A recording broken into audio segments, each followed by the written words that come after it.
Studies and Planning, and we have Rick Gustafson from Shiels, Obletz, who's been involved in all sorts of transit issues in Portland for quite some time.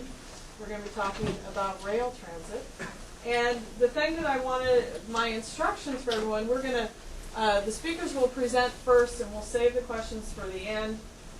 What we will do in terms of the questions is I will try to keep it somewhat organized, since we have two people. Raise your hand if you have a question. I'll select people, and then I'll try to figure out direct in terms of answers to those questions. The key thing, though, is we are being webcast, so it's going to be saved, but also it's live webcast. And so if you are going to ask a question, please press and hold down the microphone here where it says touch, and keep holding it while you're speaking, as I am doing at this moment. So, so the people out there in Webland can hear your question. And there are people who watch us out there.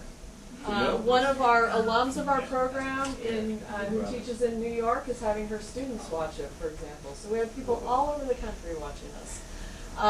And I will say to the people out there, if you want to send in the email questions, I don't have the laptop set up. I will try to run back to my office and check the email, but I can't promise you that the email questions are going to get forwarded today, and I apologize for that. So without further ado, because I know you don't want to hear me anymore, I'm going to turn it over. And did we already decide ahead of time in terms of who's going first or the format? Gerry's going first. Okay, let's roll. Okay. Well, this tends to be a fairly data-intensive subject if you want it to be. You don't have to. So I prepared some handouts, and I'll try to get 2/3 to one side and 1/3 to the other side. But I'm actually not going to use those directly for my comments now, simply because I think it's, it's not always that convincing.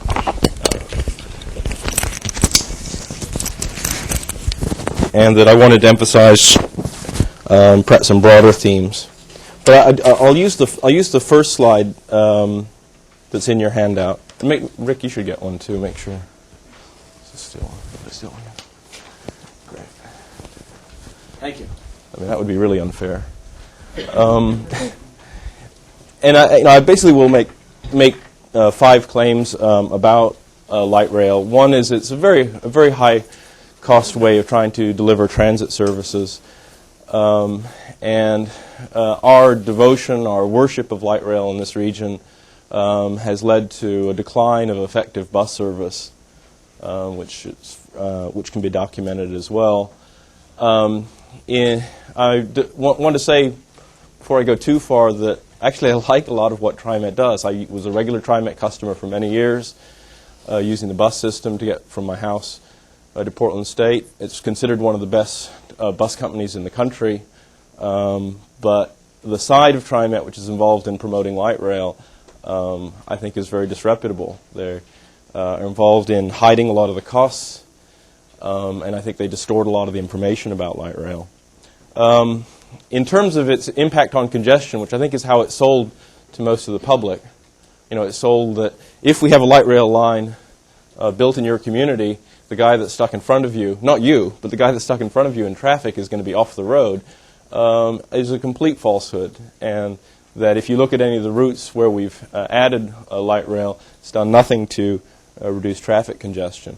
And then finally, I realize that a lot of the support for light rail is based upon our concern for the planet, our concern for the sustainability of this planet. But you cannot be promoting sustainability when you're proposing a form of transit which uses 6 to 10 times the amount of resources to generate a single transit ride. That's just not possible. So instead of giving a numbers talk, which is the rest of the handout, I'm going to try to emphasize 5 themes. There we go. And the 5 themes I want to emphasize are cost, value, choice, sovereignty, and the role of planning. And to illustrate the idea of cost, I'm going to offer for your consideration this piece of wood. It's an object. It's got a slightly irregular shape, a couple holes in it. And I'd like to see, well, let's ask Mauricio. How much will you pay for that piece of wood? Is it signed? No? Not signed, okay. It's even mass-produced. 10 cents. 10 cents is probably a good number. Now, instead what we're going to do is we're going to add some resources here. And mostly wood, plastic, and paper. And we're going to add a dowel rod. We're going to add a couple pieces of balsa wood here. What ends up being a rudder, and I'm too nervous to try to actually do this correctly. And then, la voila, Wow. a sail. So now let the folks in Webland see what we've created here. Okay, you need to use some glue. But the point is that you've taken, what we've done here is we've created a $4 product. A $4 product. And what this tells you is the difference between cost and value. If you're looking at it just from the sum of its parts, this is a 10 cent item, maybe a 15 cent item. Maybe you add in the dowel rods, maybe you can gin it up to 18 cents or something. But if you put it all together and you sell it as a consumer product and you put it in Finnegan's down the street, it's a $4 product. And that's really what efficient economic production is all about, is taking resources on the planet which are worth relatively little and converting them into products which are worth great amounts of value. And it's that increase in value through production which makes our economy efficient. Now, I've given these kind of talks a number of times before and often been criticized for not appreciating the value of trains. And I really want to deny this. I mean, I love trains as much as anyone, to find the way the magnets go here. This is another nice little object you can buy at Finnegan's. And we'll put it up here on display so folks can see it. But what you have to keep in mind is that when you look at the train like this, you have to keep in mind that what the costs are. One train, one little TriMet train, costs the same amount as 10 beautiful TriMet buses. If you were to ask your child, those of you who have children here, would you like to have one train or 10 Matchbox cars? They're going to go for 10 Matchbox cars every day. And these kind of very basic data that's important for making choices is not very well known to the public. The fact that you could take our existing TriMet fleet of 72 or 78 trains now, in terms of cost, that costs more than all 670 TriMet buses that are on the fleet if you're buying them brand new. Now, finally, in terms of sovereignty and the role of planning, I mean, fundamentally what the democratic revolutions were about is that citizens are the king. Citizens are in charge. And we as planners have to respect the choices that citizens make. Citizens make choices, based upon good information. So as planners, we must be careful to tell the truth about the lines that we draw. We have to be honest about the information that we present. If there are bottlenecks in the system, we have to be upfront that there are bottlenecks in the system. If we can only get 2 trains to a car, we have to be careful to tell people that we can only get 2 cars on a light rail train. When we're branching out the lines, like we are on the east side, where we're sending lines to Gresham, lines to the airport, lines to North Portland, lines to Clackamas County, we have to realize that we can only funnel through the steel bridge 1 train every 4 minutes. If we have 4 branches on that line, that means the service to all those other points is going to be 1 train every 16 minutes. So either one of 2 things is happening in our light rail expansion program. Either we're not telling people the truth, that their service to Gresham or their service to North Portland is going to be much, much less than what we've done before or what we've advertised. Or there are hidden costs. There are new routes that we or new links to the system which we have to do in order to deliver all of those promises that we made before.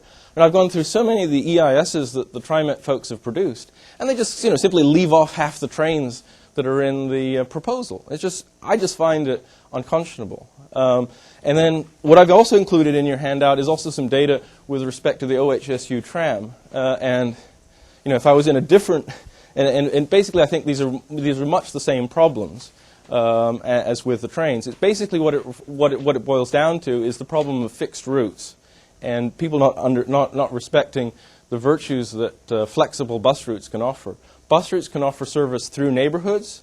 They can bring people from a door-to-door service. And when you offer the fixed routes, it's very costly to try to expand or extend those routes, and branching them out is very costly as well, because you have to put in so much capital investment into each one of the lines. So I'm just going to let the numbers speak for themselves. If we want to make a discussion about numbers, we can. And I want to give Rick enough time as well to make his presentation. Thanks. You done? Done. Thank you.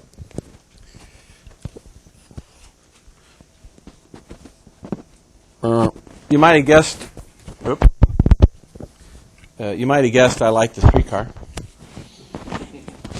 And I guess I should confess all my conflicts. I am the chief operating officer of the Portland streetcar, and in a previous life I was the executive officer of Metro. I actually was a PhD student at Portland State College of Urban and Public Affairs, 1973 to 75.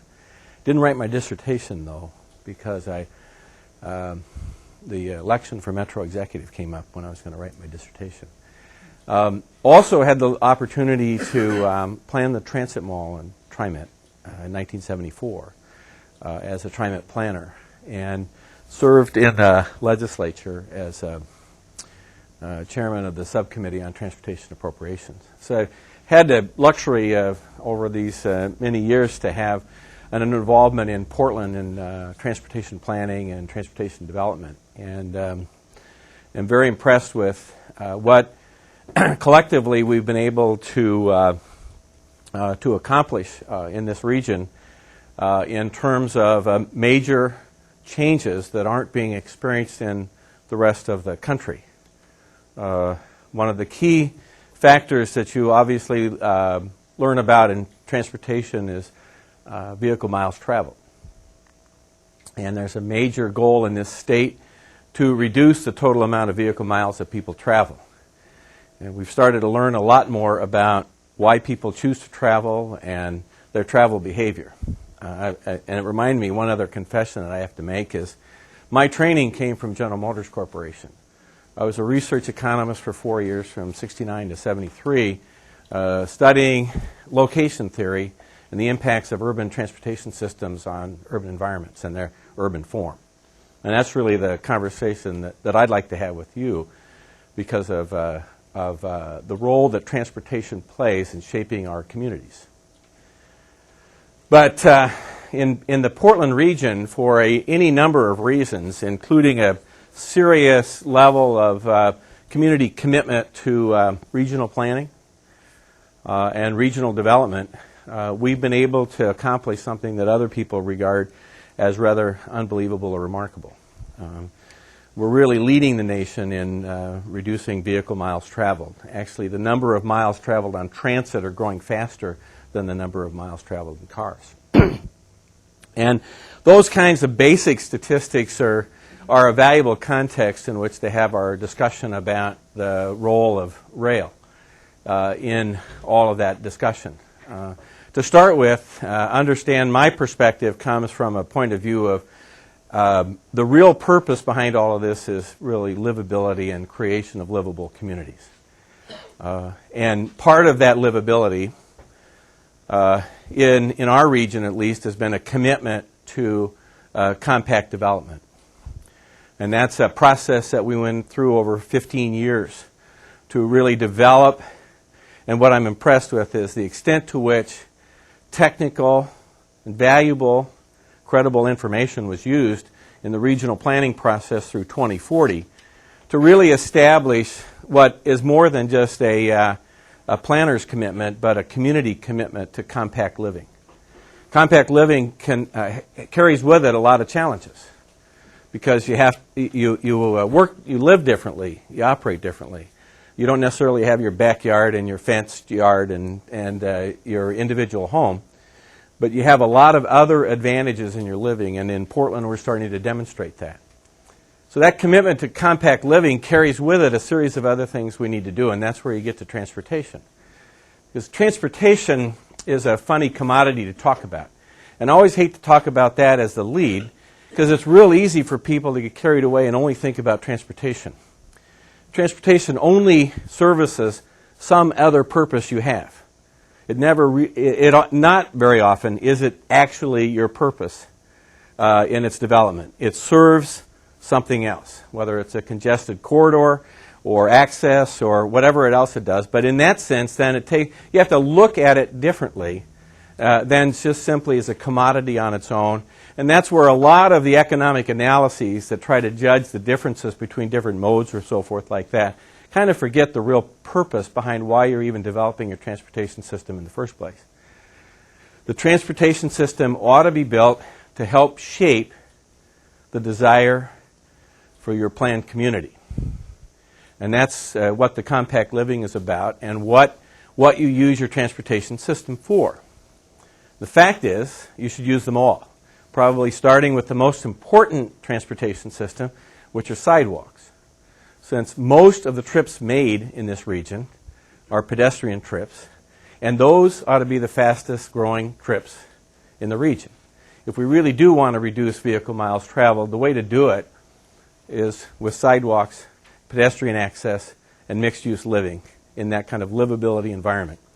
I think Metro's recent studies show that when their diaries, the trip diary work and so forth, I did a lot of travel demand modeling in the early years and understand a little bit of this. The diaries show that people with the same economic characteristics, the same income, the same number of cars, the same size of family, who live in a compact urban environment travel exactly half as many times a day, half as many trips, as the same comparable family in a traditional suburban community.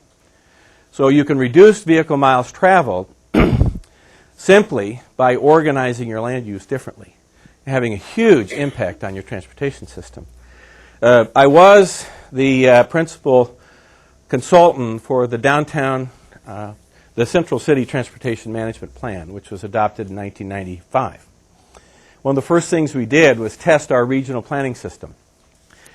And we changed the assumptions for transportation for the downtown and went from development at that time, which was projected over 20 years to be 5,000 new housing units in the Central City. We tripled that to 15,000 housing units in the Central City and studied the impacts on the transportation system as a result. Actually, locating 15,000 housing units in the Central City had more impact on reducing vehicle miles traveled than the light rail system did. Again, the point about where do people live, where do they choose to live, what do they think is the most important aspect of their livability, and the market is telling us that here in Portland in terms of the areas that are the strongest, the areas that are the most interesting in the market today are those areas that are mixed use, that provide you with many of your choices, your transportation choices that you can take advantage of on foot, therefore reducing the total vehicle miles traveled in this region. Well, let's move on to transportation, because within your compact form and your plan, public transportation services make a huge amount of sense. Whether it's dial-a-ride in small areas, whether it is bus service along an extensive network that TriMet has with their 600 buses, or there are certain appropriate applications of light rail. And light rail, while the vehicle costs more, obviously handles more people. And the real fundamental aspect of transit that's the most difficult to face are operating costs. The capital costs are not nearly the challenge to an agency, to an entity, as the operating costs. Somewhere around $100 an hour for a bus and about $180 an hour for a light rail vehicle. Streetcar operates at about $115 an hour. That every single hour, I think streetcar operates 20,000 hours a year. Our 22,000 hours a year, and we're a $2.4 million budget. But the operating costs and the operations of that are very high consideration. So when a light rail line is built, it's usually built in places where there's a lot higher capacity need, so that there's more people riding on each vehicle than there would be on a bus. And what you need to do not only is carry the capital cost question, but you also need to carry the question of, if you hauled that same 3,000 people in the peak hour in the Banfield corridor by the number of buses, how much would it cost you in terms of operators? But the real message about rail and its application is that it does have appropriate places where it's the preferred mode. And I'll just take a quick little segue back to an analysis I conducted in 1974 to evaluate all the different modes of transit: dial-a-ride, small bus, large bus, light rail, heavy rail. In every application, whether it was local transit service, neighborhood service, corridor service, whatever, there was always a mode: electric trolley, a rubber-tired trolley. The thing that struck me the most was that the preferred mode for each of these applications was always something else besides a bus. The second place mode was always a diesel bus. And that says to me that at some point, the preferred mode, whether it's electric buses because they're quieter in more compact neighborhoods, smaller buses because they're not so intrusive into the neighborhood, or light rail because they can haul more people in a single vehicle than the bus can. The diesel bus was never the preferred mode for any of the applications.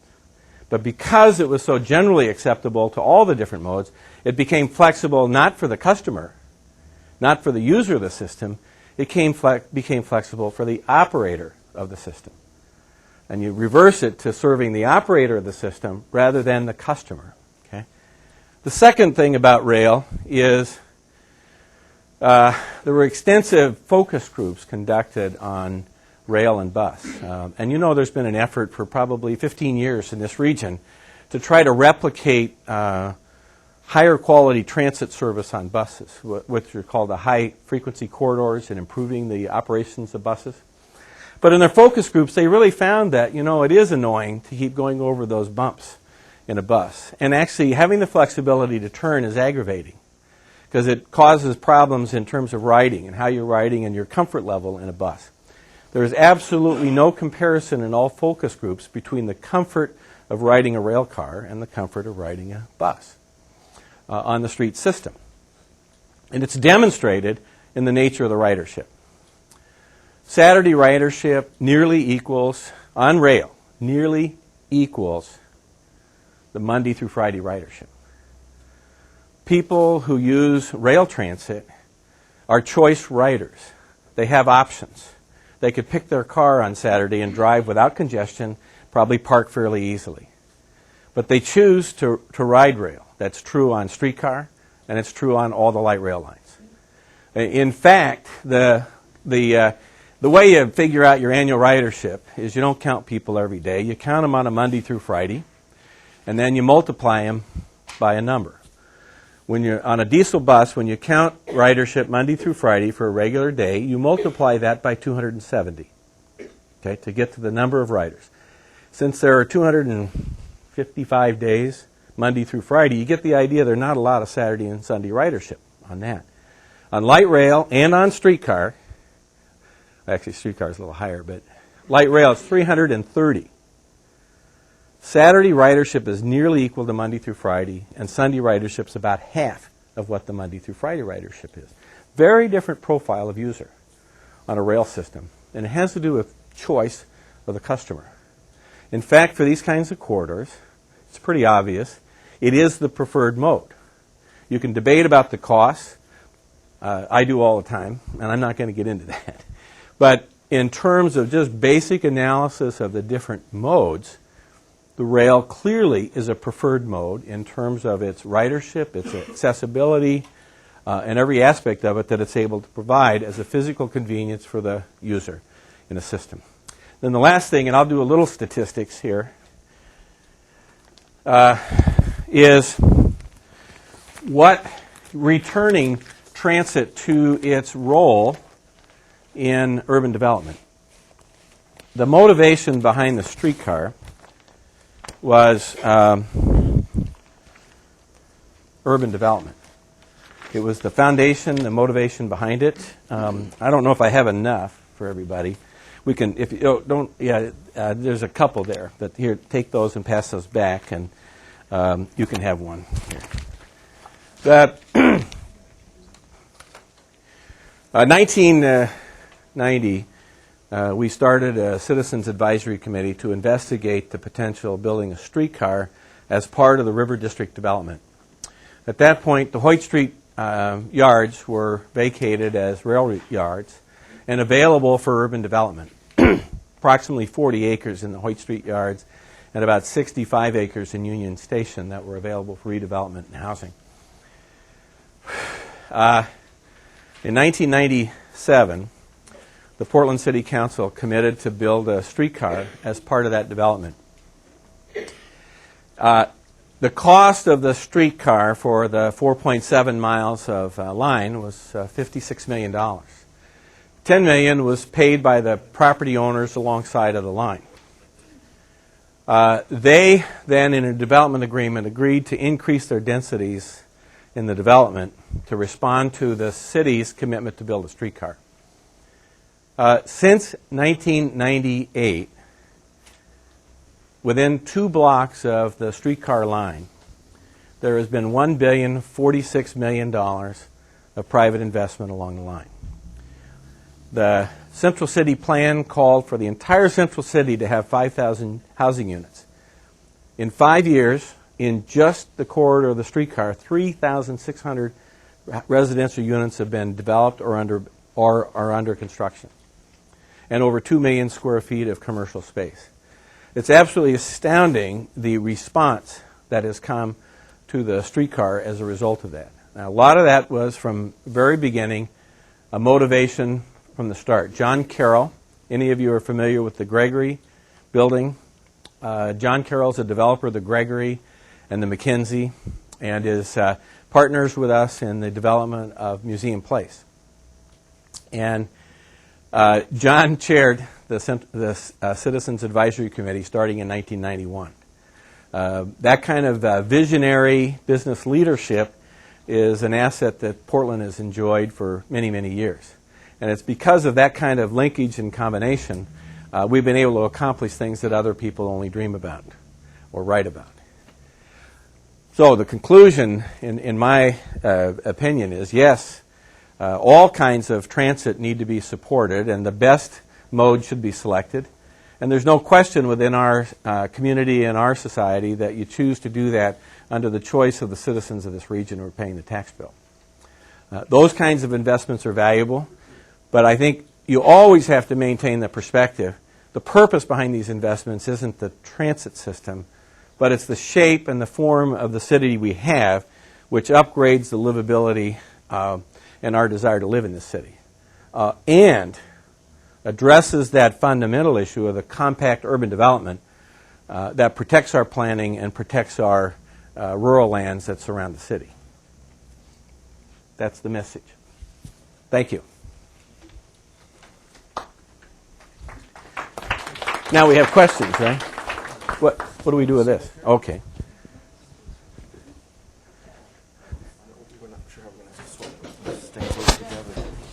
No problem. Before I forgot in the beginning, I should acknowledge Teresa Carr, who is the person who actually dreamed up this idea and got our 2 people here. So I want to thank her for that and acknowledge that. In a few minutes, I'm probably going to put you on the spot, Teresa, because I might go back and check my email in there, and so I might ask you to pick the questions. So I'm sure you have lots of questions. And remember to press down. And hold. Yeah, the slide doesn't come on at all.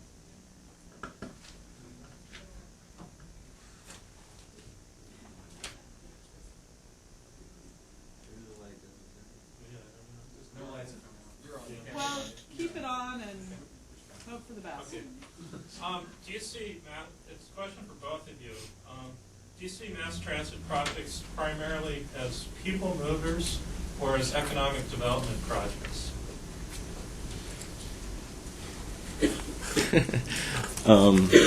Well, I mean, transportation is a necessary tool for developing developing property, but I think primarily they should be analyzed as transportation projects. They come from transportation budgets. Rick made a significant point, I guess, about the development of the Pearl District area and the streetcar.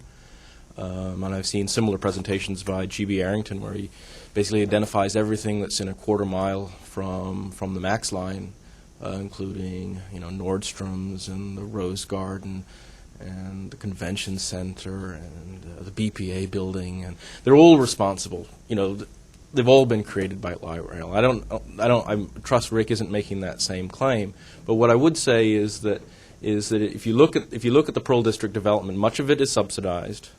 Much of it is for rich people, much richer than I, senior professors, not me. And so we're not really creating any value. We're taking resources, we're generating something of value, which is worth less than the resources go into them in the transit arena, and we're creating development whose value is less than the resources that went into them on the development arena. So I'm not sure what we're chasing.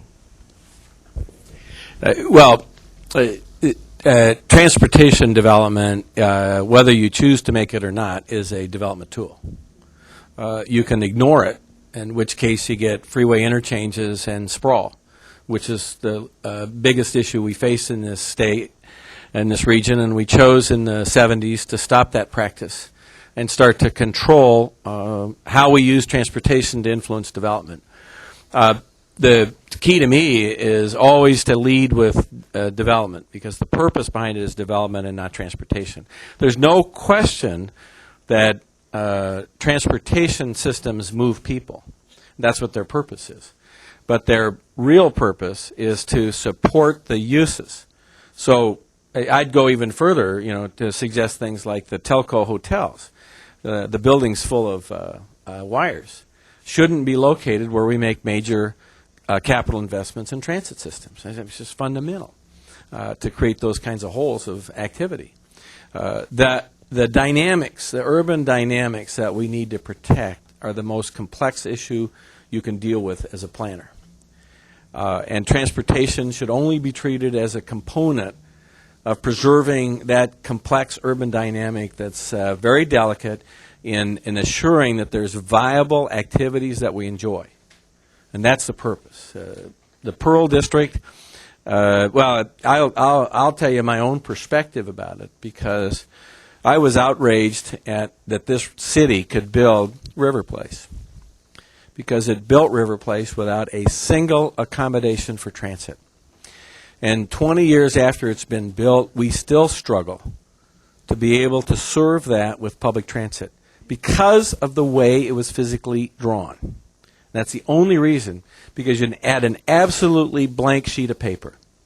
That was totally vacant land owned by the city and sold to a single developer, Cornerstone at that time, then later sold to Portland General Electric Corporation.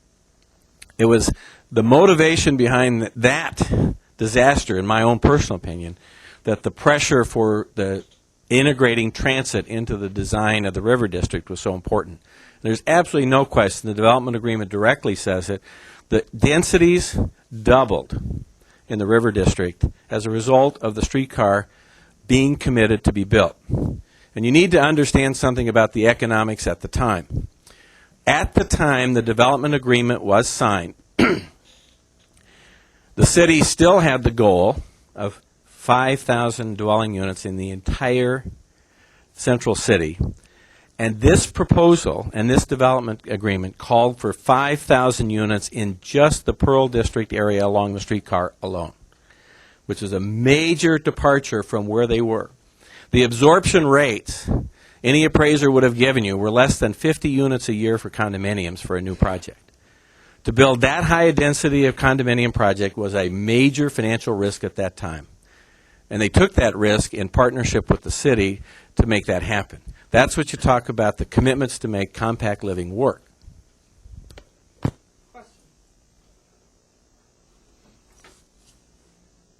I find it frustrating to deal with the question of cost. And the two of you come at the question of cost from very different perspectives. When I hear Dr. Mildner talk about it, it strikes me that it's generally a comparison between bus and rail or maybe some other mode, but from a fairly narrow frame of reference. When I listen to Mr. Gustafson talk about it, he's thinking of it not just as a mode of transportation, but as a tool for urban growth and development. It seems to me that we don't have the tools really to account for and do a genuine cost comparison, because I'm persuaded by Mr. Gustafson's larger perspective. I think that if a rail investment, maybe you can't claim credit and associate all of the dwelling units that come to the Pearl with the streetcar. But I do think the streetcar being there has an effect, and I also think that light rail being where it is, at the station areas, has an effect on people's choices about where to live and combining uses. If it weren't for those investments, my sense is those units would go someplace else, and they would go someplace else in a more dispersed development pattern, with all of the consequences of a more dispersed development pattern. How do we account for those costs when we compare an investment in a highway, an investment in bus, and an investment in rail? I don't find them in EISs. Well, I don't know if I'll give you the answer you want, but I'll try. If you're unsatisfied, I would suggest break up TriMet. Break it into two organizations. Break it up into a rail organization and a bus organization, and let them compete with each other. Let them compete for business. Now, if the developers are going to gain so much, in value from building these lines, let them build them themselves. Now, TriMet thinks that they've got, that they got Bechtel to invest in their airport max system. It's a complete farce, because basically the only reason that Bechtel got involved in that project was so that they could get cheap land on a cheap lease next to a freeway, and so they, agreed to being the contractor for that product. You saying that I'm not treating costs holistically? Well, actually I am. I'm thinking about costs in a very broad sense of the word, in ways in which a lot of transit planners who are advocating light rail don't. One of the things I take into account is the cost of people's time. How costly it is for you to walk 10 minutes to get to a bus stop? How costly is it for you to walk 30 minutes to get to a train station? How costly is it for you to change from a bus to a train? The whole notion of light rail transit involves having to have a network of buses that support light rail lines, And so that in order for the light rail line to work, it has to have very high-cost feeders out in the suburbs feeding those lines. Often those feeders cost $3 to $6 a ride. Okay, so now maybe light rail only costs $1.80 in operating costs, but the capital costs have to be considered too. A lot of them come straight out of our own property taxes. And I think I've given you a lot of data that you can work with to analyze costs both from a local perspective as well as from a national perspective. We get most of our transit grants that we receive through Congressman Blumenauer and Senator Smith and Senator Wyden on a cost-sharing basis for building capital. But it's on a cost-sharing basis. So we're still responsible for a third to half of those capital costs. So those are very real as well. So, I don't know if it's a charge, but I think the claim that I'm not considering costs holistically is wrong. And then I guess, again, I think the final point would be that, you can come up with ways of maybe getting developers to pay for the cost. But when you're dealing with a system or in a society where 85% of us get to work by car, right? 85%, and again, despite our $2 billion investment, VMT is growing, and it's growing faster than population. So when you're dealing with a customer base that's trying to get to work 85% by car, and I don't know where you get your pedestrian figure from, saying that most trips are done by pedestrians. No, 85% of commuting is done by people in personal transportation, and we're not going to go away. There is no 21st century future where people aren't going to be using personal transportation vehicles to get from point to point. Our capacity on a regional level to look at true costs in our urban form and development, and transportation playing a role in that, is still in the dark ages. We have advanced to be able to describe the ramifications of different development strategies, but we've not accumulated the capacity on that complexity to describe costs. So some crude tools that we can use in the interim to judge costs are, in fact, fare box recovery ratios, those kinds of things. And rail does perform better on fare box recovery than bus does.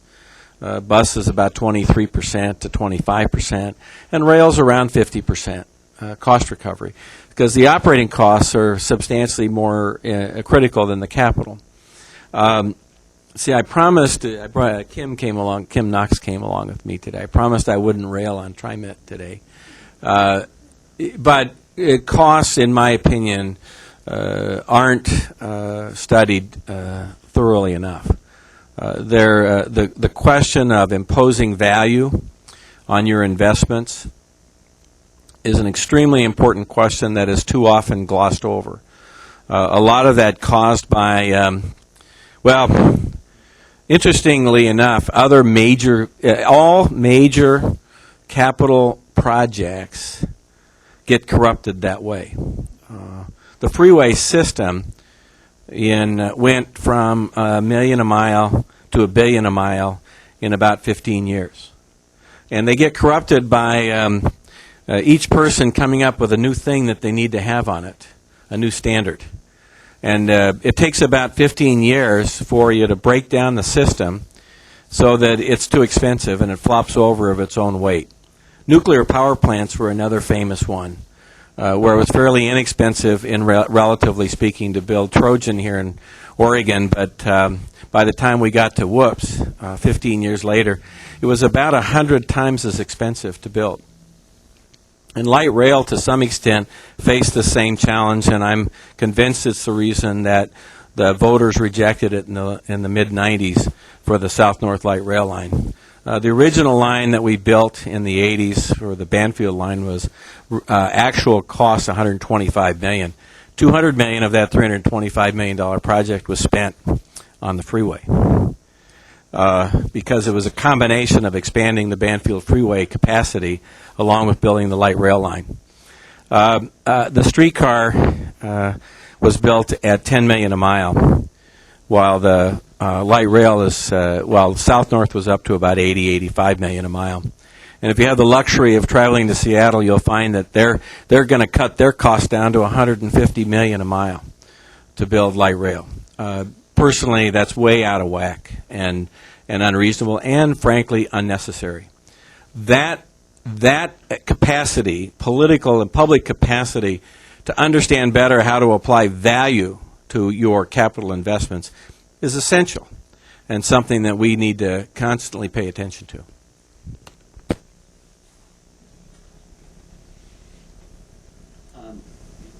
The fare box for light rail is 50%.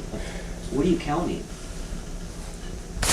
The number of riders and the operating cost. Yes. The cost recovery from fare cost recovery for the light rail itself, as I understand, is 50%. Does that count everything? I've never heard such a number before. Annual passes. They attribute to ridership for the rail line itself. Yes. Well, where would you get that number at? From TriMet. I've never heard a number even close to that, and I just fell off my chair when you said that. Okay. Question over here. Yeah, I'd like to follow up on that cost question, and I know this maybe isn't directly on whether it should be rail or buses, but I always, as a longtime resident of Portland, wonder, and I think it's something for you as students of Portland State to wonder about the value and cost of the construction of Goose Hollow by the construction of the freeway. That was the center of the student community, and it was destroyed because it was a poor community. And while the cost of an individual driving a car may be whatever gas and maintenance is, we as a community lost what could be now probably a neighborhood that would make any other existing neighborhood in the city pale in comparison. That has been lost. There's some value that we lost there. We lost the opportunity to have the East Portland Beach so that we could cut 10 minutes off the commute time for someone from Tigard to Swan Island. So we cannot sit and admire the skyline. Now, I would love to see the cost of those things calculated. The property tax value that's been lost in the community through that. There's some huge costs that never seem to get factored in. And I'd like to direct to Mr. Mildner the question on page 4, very quickly, North Portland bus. I think it's clear that for the service to be comparable, the capital cost would be much greater because the key to the service is the right-of-way. And buses without their own dedicated right-of-way are a pale service. And I think you have to own up to the fact that if you were going to provide comparable service in terms of speed and comfort, you have to capture right-of-way, you have to purchase and develop the right-of-way. And I would think that would skew that cost somewhat. I mean, I would accept that, except that most of our streets have enough capacity. You can also reallocate capacity with HOV lanes or bus lanes.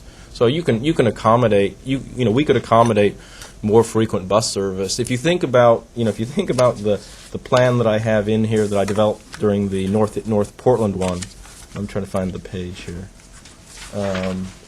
This is probably too small to read, but maybe not. And basically what I came up with was a plan, page 17, was a plan basically to increase the frequencies of buses in North Portland. When you only have 600 buses on the streets, you can double the bus fleet and it will have trivial impacts on congestion in our arterials. So I don't think that's a real problem. Now that we've created all these wonderful rights of way to West Side or to East Side or to North Portland, we could pick up John Charles's idea and just run buses over them. Buy some natural gas buses, run them through on the West Side, and then rather than stopping at Beaverton Transit Station and moving all the way to Beaverton or all the way to Hillsborough, they could branch out and go to Cedar Hills and go to Skulls Ferry and go to all of these various routes and use our bus rights of way, or our train rights of way as bus rights of way. I mean, that's that's an option that we could do. Can you talk about what the freeways cost us, Well, Lenny, actually, I was thinking about the investment we're making to try to recover Interstate Avenue. Because with the construction of the Minnesota Freeway, we closed large parts of our community and created a deserted major state highway and interstate. I had to, and I will share with you the analysis we did in I-205 in 1975, because at that time it was an 8-lane freeway with interchanges at every major street. It was predicted that it would destroy economically 82nd Avenue, but it wasn't a consideration at the time. We, some of us renegades, went to work on the redesign of that freeway and cut it down to 6 lanes and made it impossible to get on and off of that freeway in less than 2 miles. And that's why you have the feeder roads. And we went away from the clover leaves to the diamond interchanges in order to, one, reduce the amount of investment in the streets around it. Second, to increase the traffic on 82nd to 75% of the traffic that had been there historically. And it was very controversial, the most important being the removal of the ramp to the Fred Meyer interchange at Gateway. There was another little detail, which was Multnomah County required for its approval of the I-205 freeway construction, the construction of light rail. So those were all tied together, but it was the redesign that allowed, got us away from ignoring the impacts we might have on other parts of the community, particularly 82nd Avenue. And here's Interstate that we've struggled for so many years, and thank goodness that we were able to devise a solution to invest in that corridor so that it can be rejuvenated. That's the real value of the Interstate Light Rail, in my opinion, is the focus and attention on reinvestment in the interstate corridor that we destroyed with the I-5 freeway. If I could just offer a follow-up on that, and this is page 10 in your handout. I mean, the impact of putting that light rail line through North Portland is actually going to be creating greater traffic conditions on all of the parallel streets. So yeah, sure, we've taken the inside lane to Interstate Avenue. We've reduced Interstate Avenue's capacity in half. We've gussied it up, so now you can go to the Alibi, or the Pig and Pancake, or the Paul Bunyan sign by trolley train. But we haven't improved conditions, and it's only in the Alice in Wonderland world where traffic congestion improves neighborhood quality have we really improved conditions in North Portland as a result. Other question, Gerry? I heard you say that most of the people who ride light rail have a choice. That's why your ridership on Saturdays equals the rest of the day. And I'm wondering about people who don't have a choice but they're kind of dependent. What does light rail do for them or not do for them? Sure. Since she wasn't near the microphone, just briefly restate the question. The question was that light rail has a lot of choice riders. What does light rail really do for the people who don't have a choice for transit? First of all, and let me make sure that you appreciate the point I was trying to make about the Saturday and Sunday ridership is light rail does attract more riders that do have a choice. Okay, that it's still the dominant utilization of our public transit system are people who really don't have a choice. The system that we have here performs very well and provides very good access to many parts of the region. Still limited in public transit because of the mass transit aspect of it. But what any transit rider gains with your light rail system is a higher quality of ride. And I would say that it is far easier to accommodate disabled persons in a rail vehicle than it is in a bus. And that's obviously because of the larger physical nature of the stations and stops and the ability to accommodate them with the higher curbs, which we've done on the streetcar by raising the curbs for a small portion of the downtown. I don't know. I'm not real sure about the exact numbers, and I'm kind of new at all this, so my question might be kind of off. But Portland, I believe, is in like the top 5 cities for the worst traffic in the United States, and I don't think they get those numbers from the inner city where you put like the trolley lines in. I think they're getting those numbers from the freeway and whatnot. And I was wondering if what's going to happen to the freeway to make it better? Something has to change, with more and more Oregonians moving to Washington and then making the commute to Portland. It's getting pretty bad, and I haven't seen anything really get better. I was wondering what you thought about it. Well, I like congestion, and you have to appreciate I'm not necessarily a person who really likes accommodating long trips. Okay, a fundamental component of vehicle miles traveled is to get more and more people to stop worrying so darn much about helping everybody travel long distances. So I'm not too concerned about somebody trying to escape to Vancouver and then having to commute back here all the time. There are a lot of good residential locations that they can select. So when I was at Metro in the early 80s, we had a mission of, and I remember, and now it's just kind of embarrassing to admit it, that we would try to expand how far you could get in 30 minutes in this region. And that was a major goal in our regional transportation plan. Fortunately, by the 90s, we understood that that was really silly to do that, because all you're doing by accommodating longer trips is encouraging them. And so I'm much more of a proponent of making sure that we put an emphasis on the shorter trip. It's a lot of why the city of Portland bought into the idea of building a streetcar, even though the regional system didn't want to build it, because they wanted to upgrade the quality of travel for shorter distances and put that same quality that the rail was experiencing on a regional level at an urban or a higher compact level. So congestion to me is not the issue. Certainly mobility is an issue, but it's the service of that congestion or that rights of way, the transportation to development, that makes a difference. Often your most successful areas are the most congested, and there's a reason for that. Because I actually like 23rd Avenue in Northwest Portland.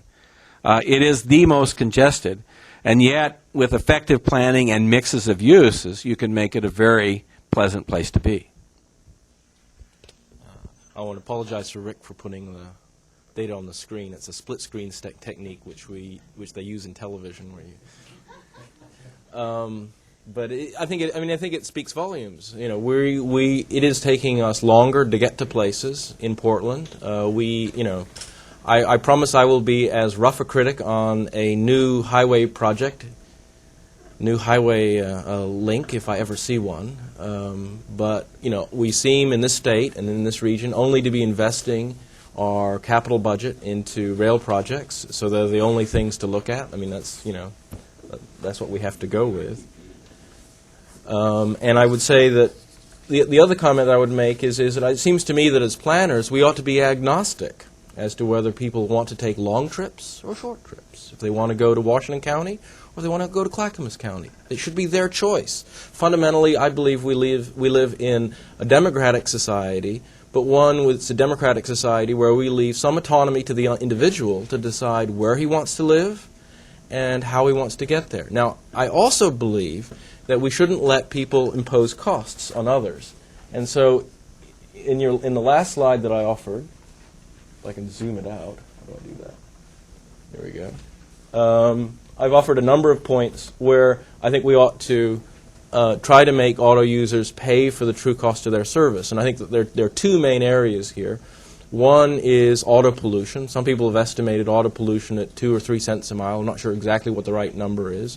But it's a huge variation amongst the fleet. I mean, we've got cars in the fleet which were built in 1970 and 1980, and they're just real smokers.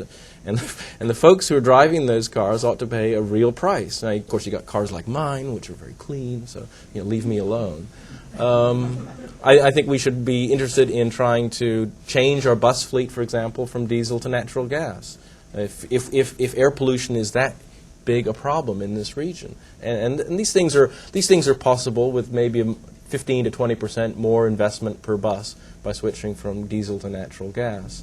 And then finally, the other biggest problem with roads is that we made a choice many years ago to have an unmanaged road system instead of a managed road system. And so it's open access on our freeways, even though those freeways are very valuable pieces of real estate.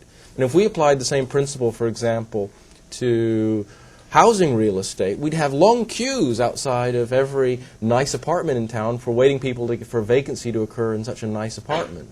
And so I think we need to change our system for funding roads to a system which takes into account time of day and takes into account the value of road space through congestion pricing. So actually I think we could probably live as a much larger region with actually the same amount of road capacity that we currently have, provided that we're willing to ration that capacity out.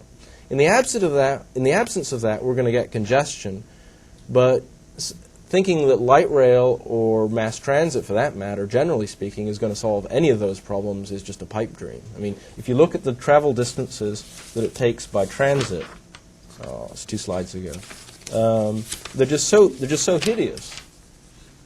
I mean, where's the zoom here? There we go. It's going to take you, depending on which county you live in, roughly twice as long to get from point to point by transit. So assuming that this is our future, assuming this is our 20th century future, I think it's just a pipe dream. I'm going to call on the next question. I'm going to run out and check email to see if we have any web viewers with questions, and then give it to you so you can point to this. My question is for Rick. And if you could repeat the question. Okay.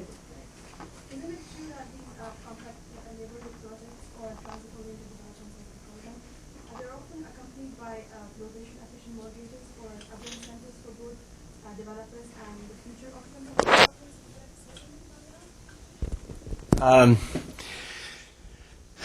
developers? Well, I'm not as familiar with all of the things that are available specifically to transit-oriented developments. I've been very involved in that in the issue of creating incentives for certain types of residential developments. The property tax exemption in the city of Portland for the first 10 years was critical to us developing Belmont Dairy. The Fifth Avenue Court Apartments that we did at Fifth and Davis and in Old Town, the same arrangement was, and that similar kind of incentive is available for transit-oriented developments. That's all part of, again, being able to concentrate on a central theme of if you have a development objective and it's good public policy, to provide those kinds of incentives to encourage that to occur is necessary because of the risks of the first projects that are built. Belmont Dairy set a whole new standard for development in this city, and it was believe me, it was a highly risky project when it was done at the time. Those kinds of things rely upon these kinds of incentives because they have to compete with all of the other projects developed around the region. And that pricing system for rentals makes it necessary for those projects to receive some incentives. I think it's a key part of our public policy to encourage those kinds of developments.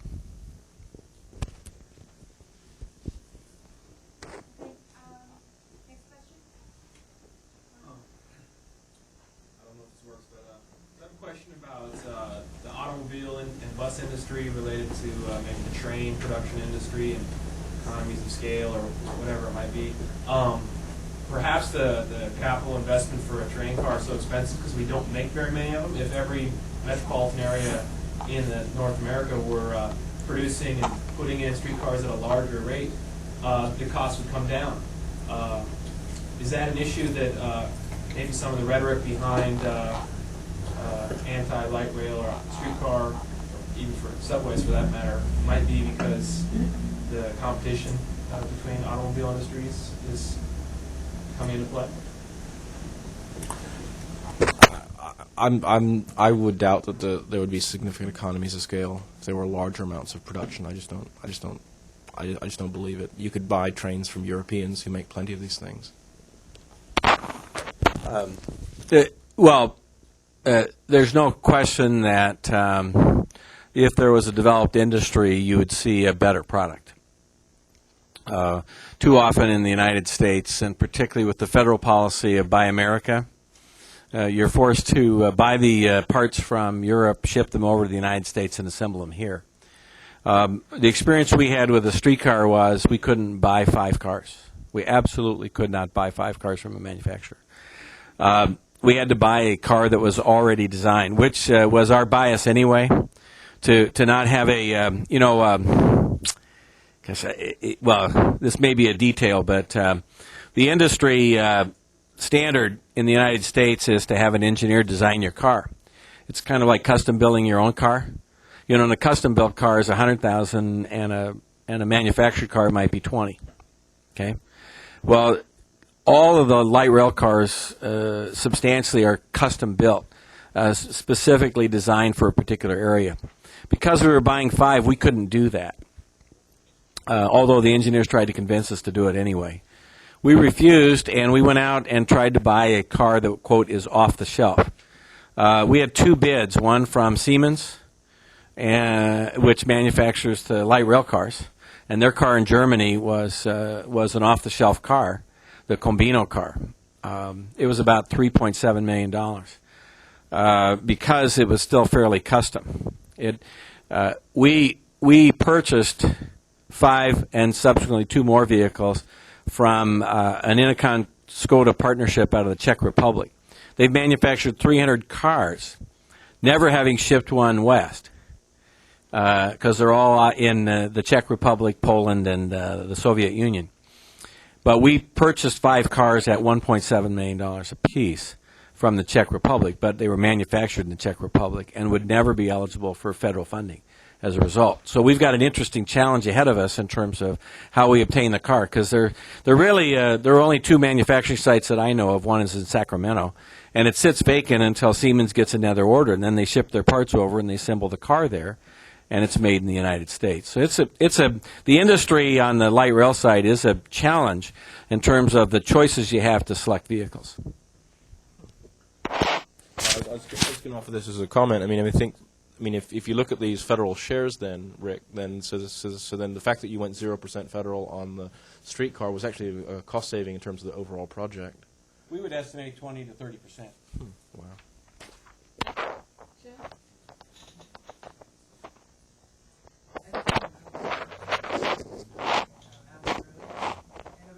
do you balance the investment in light rail, which improves the quality of transit and starts to attract middle-class people, with improving overall quality of all of them?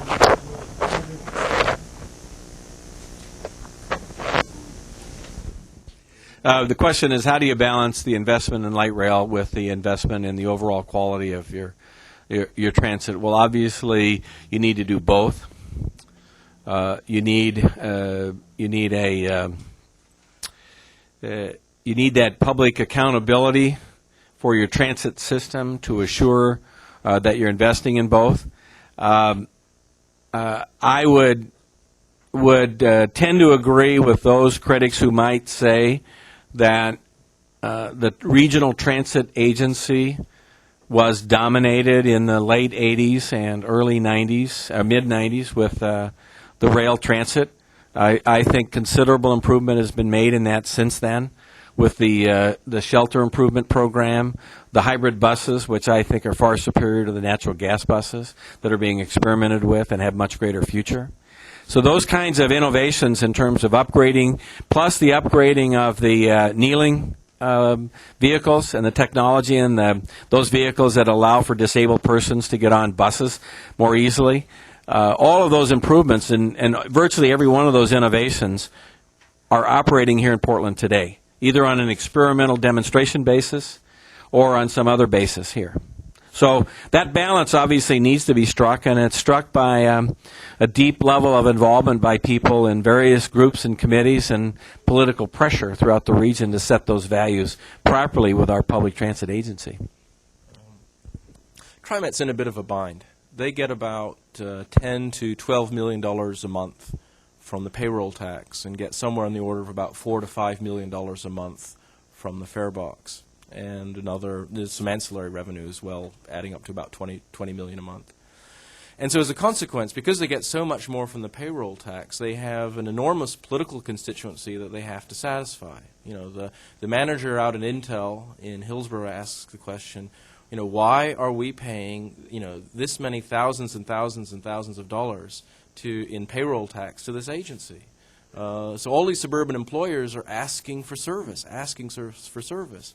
And so one of the ironies is that serving suburban customers, although it may cost 3 to 6 times more per customer to get them where they want to go, as compared to an inner city bus user, because the users aren't paying the bills, but rather the employers are paying the bills, we have to provide so-called policy service out to these suburban areas. And so going after these choice riders and offering policy service levels or minimum 30-minute, 15-minute frequency service levels in the suburbs means that people in the inner city get shortchanged. And I don't know any way that we can reverse that. One possibility might be to give our transit money to the customers as vouchers and let them shop around to find out how they want to use their transit dollars.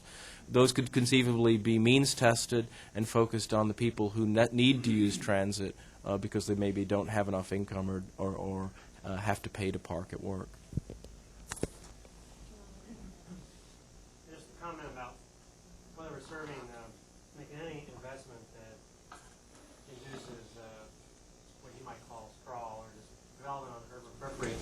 And it seems the same comment to be made of rail as roads, and that sort of ironically it's the people who live beyond the end of the line way out in Gresham or Hillsborough, serviced by exactly what they want, nice big free park and ride lots.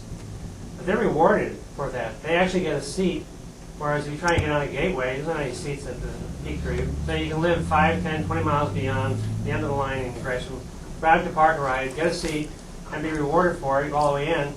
And so it seems to me that the rail might have made sense going to Lloyd Center or maybe the Gateway the further out you go, the more you have to commit to free parking rides, and it seems to me the further out you go, then the more rail becomes a sprawl inducer, just like a road investment might be a sprawl inducer. The question from John was, oh, you did. All right, good. I agree. Personally, the failure of the suburban system, and it's a failure of national policy that we put the very prime location next to a rail station. We invest $15,000 a car to allow them to park there next to the station, when that level of subsidy at $15,000 would build you a housing unit. And you could build the same number of housing units on that same parcel and not have a parking garage and have more riders on the transit system than you have with a park and ride. And the city of Portland, fortunately, prohibits park and ride along the rail lines because of that, frankly, misuse of resources.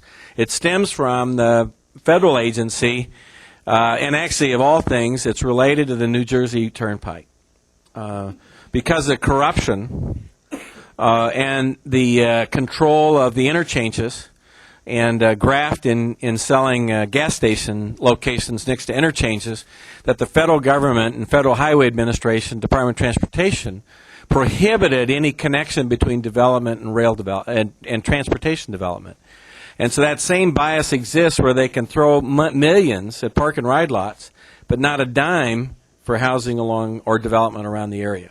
Now, some of that has changed modestly, but not greatly. They still, I still argue with the Metro folks about their penchant to support these, and particularly structures, which are hugely expensive in relation. The Gresham one is the most notorious example, in my opinion. But I agree with you. And what it does do is say, well, if you promise to live away from that station, we'll take care of you. If you live close to it, you're going to be next to a parking structure, right? It's a wrong attitude. It's entertaining to hear John criticize the subsidies going to people who live in exurban areas. He lives in Sandy. I think that TriMet ought to, follow the role of transit systems in D.C., Seattle, San Francisco, London, who all have time differential fares as well as distance differential fares. I mean, I think one of the, I noticed this personally as I came in to commute on the Hawthorne line every morning for many years, is that the poor folks who transferred from the 12th Avenue line had to wait for the second or third bus because there just wasn't any extra space. The buses are packed to the gills at rush hour on the Hawthorne line, despite it having 5-minute, 4-minute frequencies at that time. And no, I think we should have slightly higher fees for people who are using those buses during peak hours, and that would solve a lot of the congestion problems. And we should add more routes in the inner city. This question is for Dr. Mildner. Don't you find it short-sighted to gloss over what is now in place in the interstate corridor? And I want you to balance that with the development of the North American headquarters for Adidas as well as for possible future commercial interests. Yes.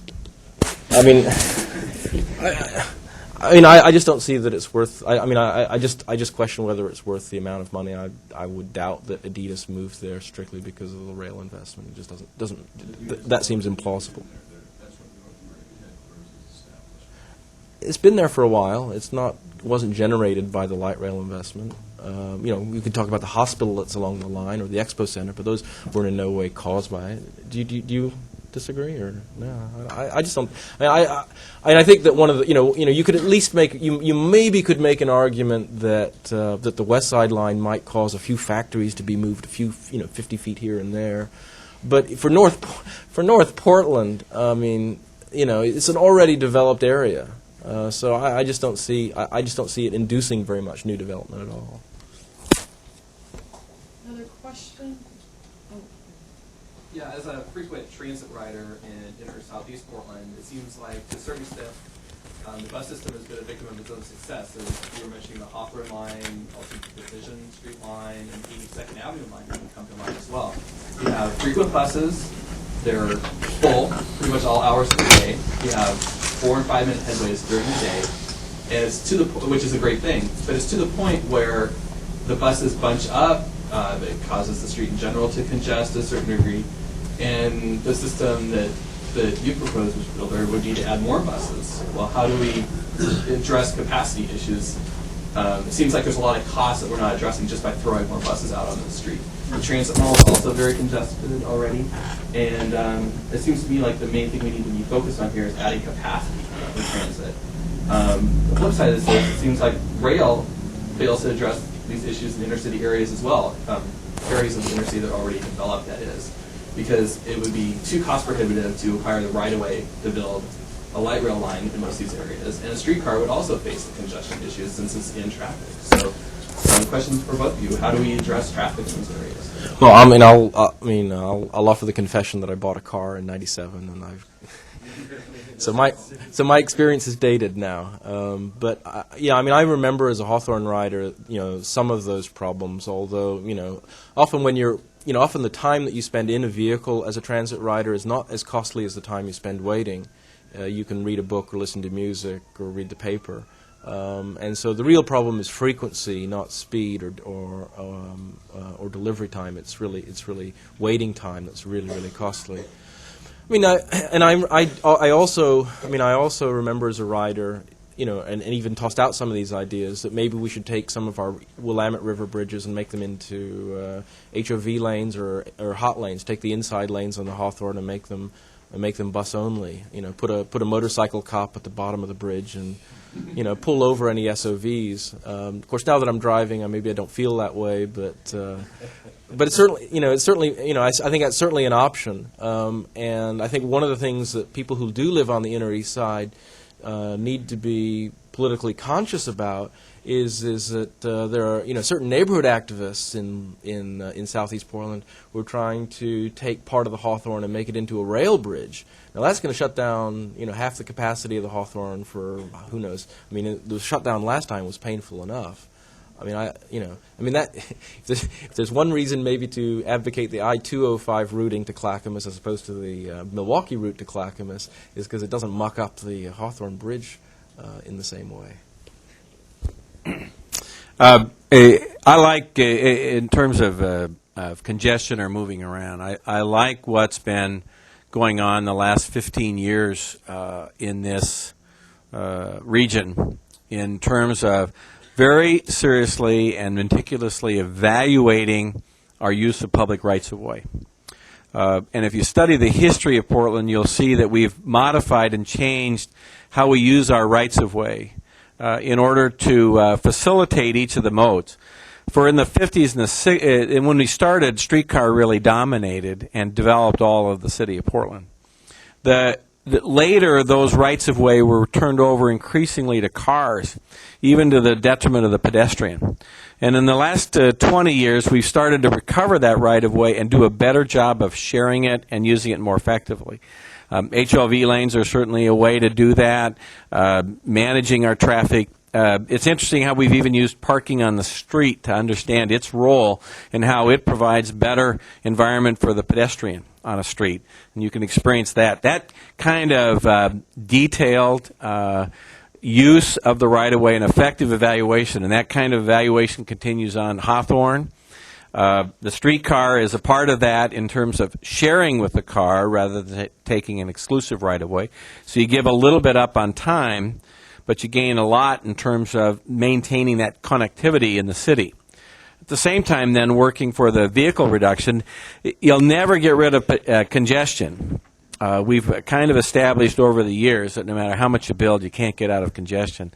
But you can manage it effectively, whether it's metered ramps on the freeway, other types of alternatives, managed system and managing our right-of-way.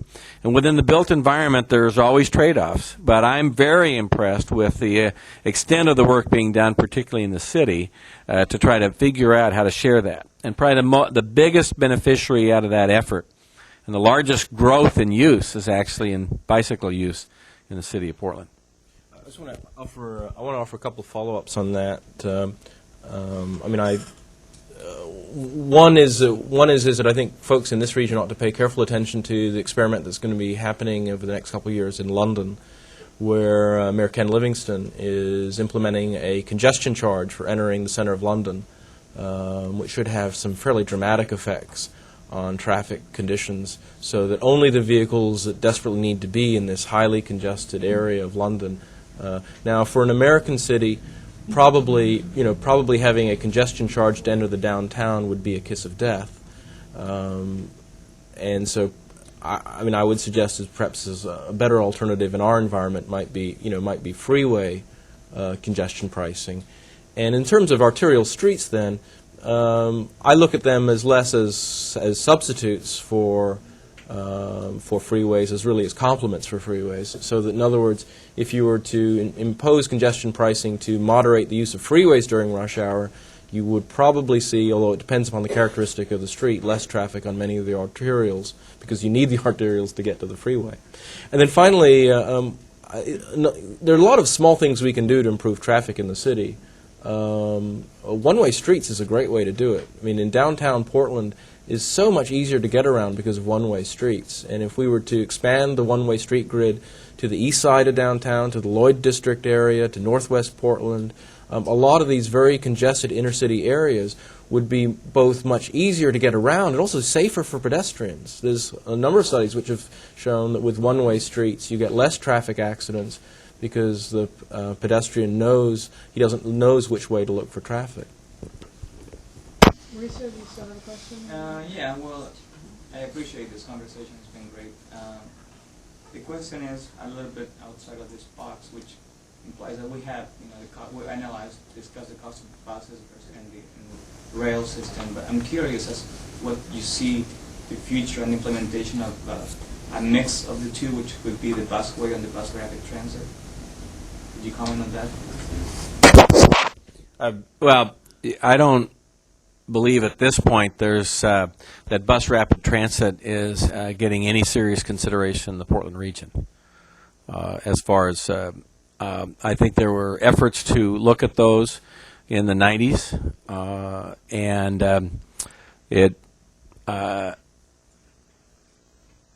there is nothing going on at this time. I'm not surprised. Many other regions of the country are looking at bus rapid transit as a system, but not here. I would say that in some regions it's actually working quite well. You can go to Pittsburgh or Ottawa and you can see very effective busway systems. What weights down bus rapid transit as a concept is it when it gets loaded with a lot of bells and whistles. So you get the city of Eugene proposing bus rapid transit, and suddenly it has to become a track system where the rubber-tired buses have to go down a particular street with grass paved or planted in the middle of the street. It's typical Eugene concept. So I think that we could have much better use of express buses if we wanted to. It doesn't have to give some special name like bus rapid transit. But unfortunately, one of the problems is every time we get a new rail proposal that sends a line from the city out to the suburbs, is we typically cut that suburb's express bus system into the downtown. And I think that's something that the folks in Vancouver and the folks in the south part of the region need to be wary of, because they're going to be stuck transferring from their local bus to a train rather than being able to take an express bus from their home to downtown directly. 1:30, so or a minute ahead of 1:30. So I'm going to cut off the formal questions here and thank our speakers for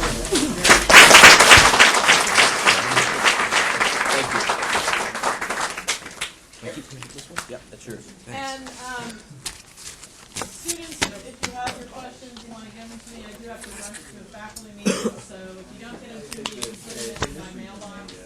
And if I haven't met you yet, yeah, it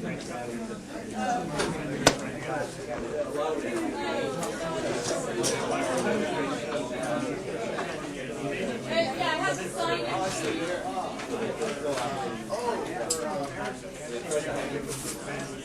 So, thank you.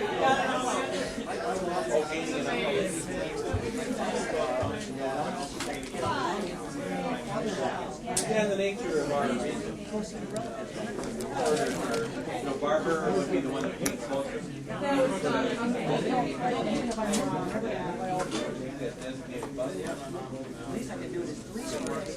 No, you got to get it. It's kind of like so much.